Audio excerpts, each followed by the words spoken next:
What's up, guys? So, doing another movie review. This one should be fun. So, I just watched this movie. I've been hearing about it on the TikToks for man. I don't want to say it's been a year, but it kind of feels like that. So, I finally got to see it. It premiered on Cranked Up TV. So, if you're into like extreme horror, it's definitely a platform to check out. Um, I rented this for I think it was like $4, but I believe, and I'll have to double check. I believe the subscription is only $5 a month. Now, I have talked in previous videos about how I don't do subscriptions very often. Like it has to be something that I would, make a financial return on, like something for my business, you know what I mean? Or just something that I absolutely do need, not something that I'm barely going to watch. Like I don't pay for Netflix and stuff like that because I'm barely on Netflix. You know what I mean?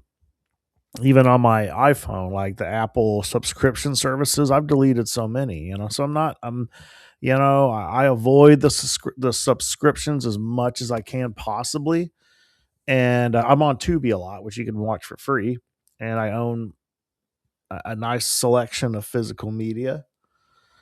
So, but Cranked Up TV, I actually do plan on rejoining that subscription, and it's only $5 a month, so that's barely anything. So, and that's my main reason that I try to stay away from as many subscriptions because I don't want them piling on, and next thing you know, I just got another fucking crazy bill. I don't want to be paying $300-$400 a month for subscriptions for stuff that I probably don't have the time to consume or use.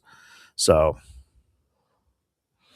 but so anyway, the movie I'm talking about it's called Ketchup on Waffles. Sounds disgusting in its own, doesn't it? I want to eat fucking. Yeah, no, I like syrup, thank you, and butter. But so anyway, gotta check out this movie. I'm hearing about how shocking and disturbing it is, and it'll rattle your senses and all this kind of shit. So I finally got to check it out. So I did rewatch a few scenes once it ended. How do I describe this movie? Well, let me get into it. So it kind of has like a found footage type of style. I guess they call it like like a mock kind of. I wouldn't really call it a mockumentary. It's there's some scenes from this cheap digital camera that one of the guys has, and then the rest is a film, but it's filmed in a way where it's all happening like live. You know, and so it's three men in ski masks, and they just are bored, and they just like to go around and causing, just going around terrorizing people, and so they terrorize and hold a whole diner late at night on a Friday hostage, and they just torment these people. Now and now there's definitely some fucked up shit they do, but I would tell you it's not the most shocking and disturbing movie I've seen, though. There are definitely some scenes that were, but I don't know. I was worried about that because I felt like I should have been more shocked, more disturbed than I was. And I'm like, am I getting more desensitized to this extreme horror? You know what I mean? But when you, I know I felt weird about that, but I had time to kind of reflect on the film, and I will tell you, yes, there is some fucked up things they do. Now, there's no violence in the film. There's like one scene there where you kind of see the aftermath of a castration, and I would definitely put that in a list of something that's really fucked up. At the beginning, they piss on a homeless guy. That's but um, a lot of the violence is kind of you know off screen. So but I will say where the disturbing and the bleakness comes into this film is just the situation. You look at a very innocent diner that friends, and then there are a couple like couples, you know, and it's a safe space, right, for people, and so they take that and they're like, hey, and you kind of see the crime and everything that goes on in the world, and then it definitely leaves you contemplating the film and thinking, this isn't too far from reality. Now, I won't spoil the film, but the ending does have a little monologue. Great performance, great fucking performance, and the dialogue is delivered perfectly. And they talk, and it gives you it lays out the concept of the film. This isn't intending to be a shocking film just to be shocking. Okay, we're not. This isn't August Underground by no stretch of the imagination. Definitely not with the violence. It's um, but I plan on going down the rabbit hole of TikTok of it being explained, like people who say, "Hey, this is what I took from the film." So, um, there's no way for me to actually tell you kind of how I look at it, but I would definitely say it does seem like it is a social commentary on how maybe we're desensitized to violence, and how we champion disturbed people for our own entertainment or something like that into it, but we don't really realize, but and we tend to not understand how dangerous disturbed people are, and how that negatively affects innocent people who you know I'm still kind of gathering my thoughts on it, to be quite honest with you guys. Still gathering my thoughts on it, but that's kind of where I kind of um another theory. In fact, okay, I'll say this. Another theory I have about this is maybe it is like about political power, and how, because when you have the gun, you have the power, and all these people who are not strapped whatsoever are all powerless. So it could be just say like you know it could be something like that. But you could take that into like corporations and the government, and just saying they can do whatever they want to the people because the people do not have the resources or the means to fight back. That's a theory that I kind of thought about, and you know what I mean. So it's there's some dark humor in it. There's also some dark humor. A couple of them I kind of chuckled at. Um,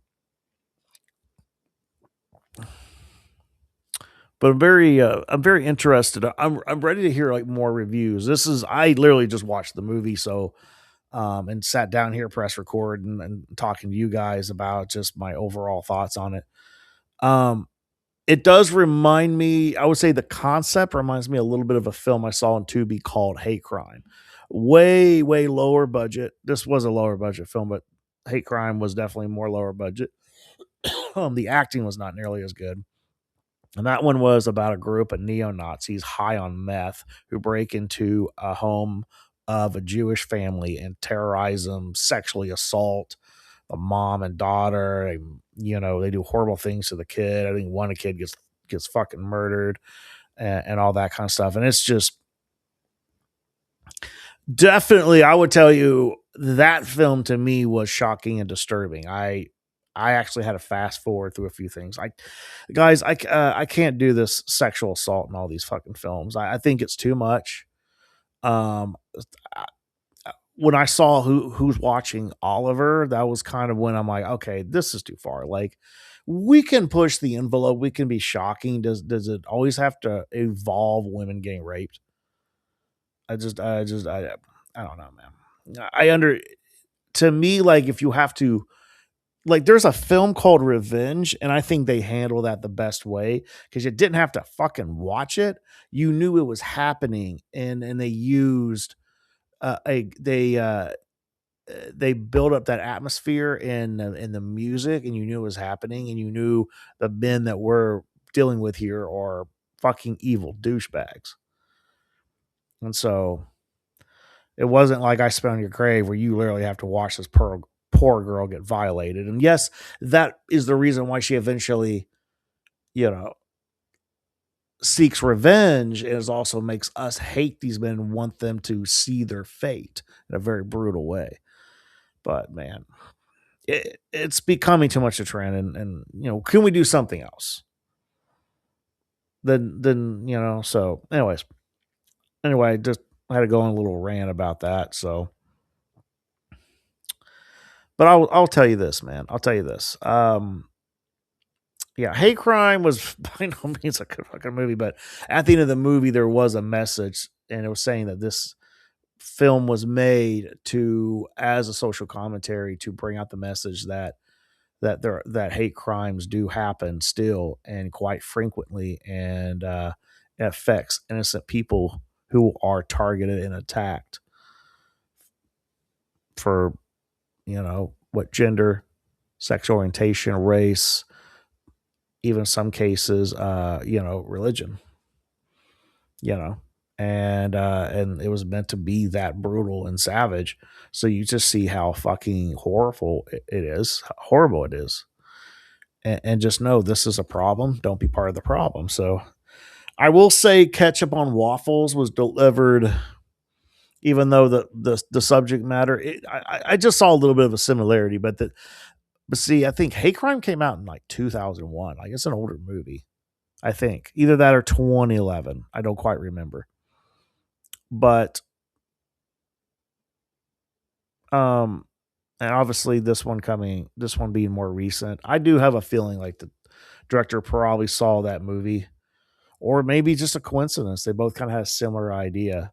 I thought this was way more delivered, and it wasn't trying too hard. Hate crime really, I felt, tried too hard to be shocking. It got to a point where I'm like, okay, like I get what you guys are going here, but it was just more of like, okay, I can't take any more of this. Like this is, you know. So, anyways, that's my thoughts on that. But catch up on, but just to throw it out there, you know, um, catch up on Waffles. For what it's achieving, it achieved. Um, yeah, I love the music. I like the fact that they added a musical score. I like kind of the opera music they did at a certain scene. I like some of the dark humor they threw in there, and I like what the message was delivered at the end. I actually had to watch it a second time, just because I felt like I kind of missed what the point was a little bit. But yeah, for what it achieves, I did get some funny game vibes. If you guys recall another movie, it was a home invasion film called Funny Games. There was a little bit of similarity in that, where you have people trapped at gunpoint, you're torturing them mentally, and then of course here, I mean, in this film, I mean, they're just killing these college kids left and right. So so it achieves. I think the dialogue is well written. I think all the characters were well written, well directed. Um, so, but I will say, I will say, as far as it being shocking and disturbing, I've seen films way more shocking and disturbing, and I think that probably has a lot to do with the fact that there is no on screen violence. A lot of what happens is really suggested. There's only like one or two scenes that you really see certain violence, you know, but I think that was a good idea because at least you're not focused on that. It doesn't, because a lot of times the on-screen violence. I will say this: as much as I love my Carnage candy, I love the blood and gore and the brutality. Um, it can take it can distract you from the message that this movie is trying to portray to you. So it's always something to think about. So um But no, man, I no, thought it was a good fucking movie. I'm interested to see more reviews. I like to hear what more people have to say. More, so I think this is a film worth talking about. I'll say that. Anyway, guys, that's all I got for this. Yeah, man, if what I said, if this interests you, go on is it cranked up? I think so. Make sure, guys. I do these videos off the top. Yeah, cranked up. I do these videos off the top of my head, so I'm. I try to make sure I get all my P's and Q's correct. Yeah, cranked up TV. It's a, it's yeah, man. It's if this is something that you're interested into, I thought the movie was. But overall, I thought the movie was pretty fucking wild, and the message. I think the message hit home. I'd love to tell you guys what the message is, but I would just be spoiling the film. So I don't know. Maybe what I'm probably going to do is I'm probably going to give the film one more watch, and then maybe I can do a spoiler review because that way I can really go into my thoughts on the film. So anyway, guys, thank you guys for tuning in. See you later.